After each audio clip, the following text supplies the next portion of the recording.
A paz do Senhor, estamos novamente juntos para falar a respeito da carta do apóstolo Paulo aos Gálatas. Estes 6 capítulos nos quais o apóstolo querido descreve a sua experiência pessoal, reforçando principalmente o ponto fulcral, essencial dessa carta, que é a justificação pela fé. Sobre o contexto desta carta, alguns teólogos chegam a dizer que esta seria a primeira epístola do apóstolo Paulo. A maioria dos teólogos se organiza ao redor de entender que a primeira seria a primeira carta aos Tessalonicenses. No entanto, não são poucos ou não renomados como Howard Marshall e F.F. Bruce que entendem que a primeira carta seria sim a Epístola aos Gálatas. Esta epístola ela tem algumas peculiaridades, como ser a única, por exemplo, que não começa com uma ação de graças. Paulo parece tão incisivo e ansioso em iniciar a discussão do ponto essencial da carta, que não faz aqueles prolegômenos, o início que ele normalmente faz nas outras cartas, de falar a respeito desta graça de Jesus, abençoando o povo e contextualizando. Ele já inicia com a discussão do argumento principal. E o argumento principal é que ele está escrevendo para um grupo de gentios, para fazê-los fugir da escravidão que a lei e os movimentos judaizantes gostariam de impor a eles.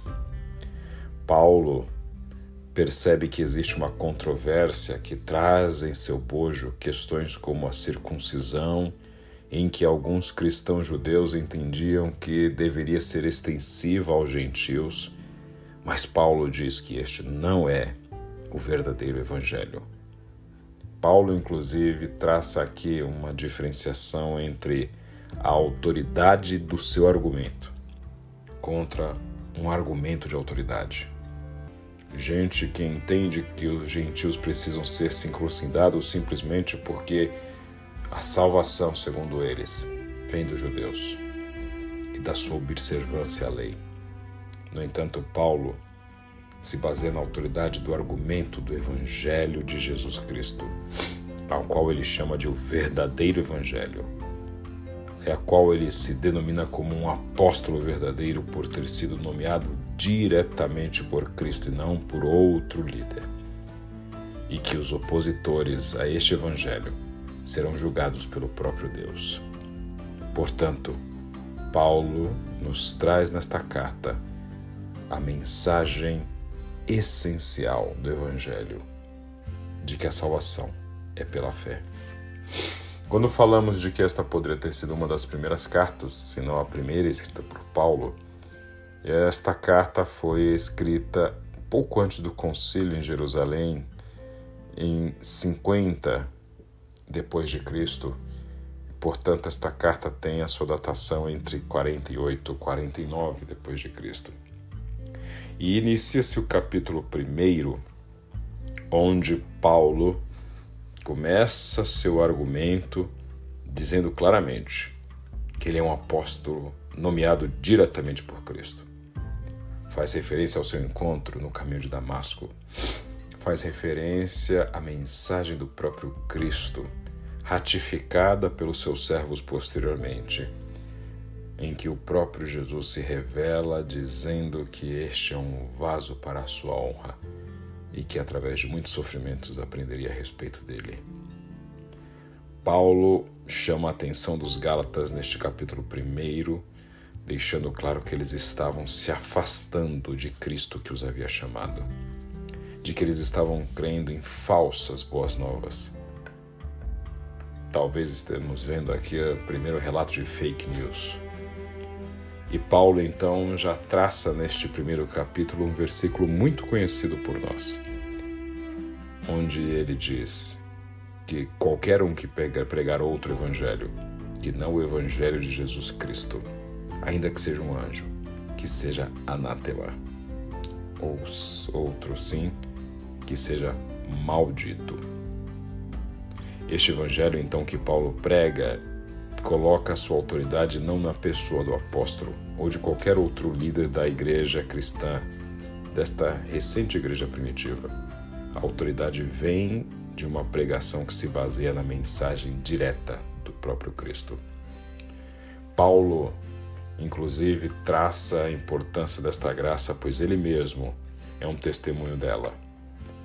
Haja vista a sua vida pregressa de perseguidor do Evangelho, mas que logo depois do encontro com Cristo se torna pregador desta mensagem de salvação pela graça.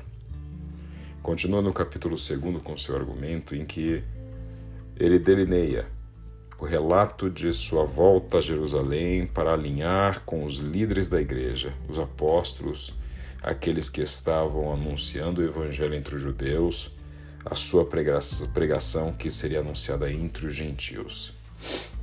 Paulo então percebe que precisa argumentar a respeito da desnecessidade completa da circuncisão para os gentios, pois a salvação não virá pela observância à lei, por costumes judaizantes, mas a salvação virá por causa da fé em Cristo Jesus.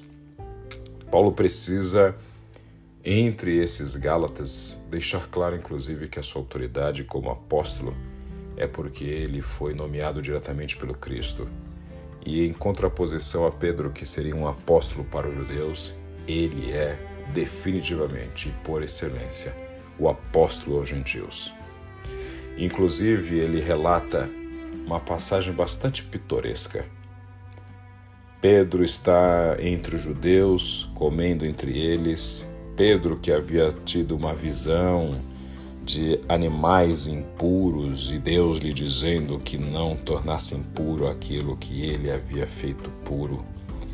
E então, Pedro, ao chegarem os judeus a esta reunião onde ele se encontrava com os gentios, muda o seu comportamento e se afasta dos gentios, constrangido por saber que estes judeus não aceitariam que ele estivesse fazendo refeição com os gentios. Paulo então confronta Pedro, confronta a sua hipocrisia. E eu não tenho dúvida de que um homem piedoso como Pedro ouviu aquilo como repreensão vinda do Senhor. Paulo faz questão de ratificar este comportamento errôneo de Pedro, porque o próprio Cristo deixava claro que a salvação viria pela fé. Por isso ele inicia o capítulo 3 ainda de forma mais incisiva, dizendo: ó insensatos Gálatas, quem os enfeitiçou? Receberam o Espírito por causa da lei ou da fé que vocês têm? Paulo faz referência, inclusive, à própria experiência de salvação desses Gálatas, que havia se iniciado na fé no Cristo Jesus, mas que começava a debandar para uma religiosidade que passava a entender que poderia vir alguma meritocracia para alcançar a salvação, quando ele deixa claro que a salvação só vem pela fé em Cristo Jesus, pois o mérito é dele, e foi ele quem conquistou esta salvação. Isso significa que nos tornamos pecadores inveterados simplesmente porque não vem de nós qualquer tipo de mérito? Não. Crer em Jesus significa crer em suas palavras, obedecê-lo, segui-lo, imitá-lo, desejar ser como ele e obedecer aos seus mandamentos. Pois, segundo o apóstolo, Cristo tomou sobre si a maldição que era nossa pelos nossos pecados. Pois maldito aquele que for pendurado no madeiro. Paulo, inclusive, faz referência a Abraão, o pai da fé dos judeus.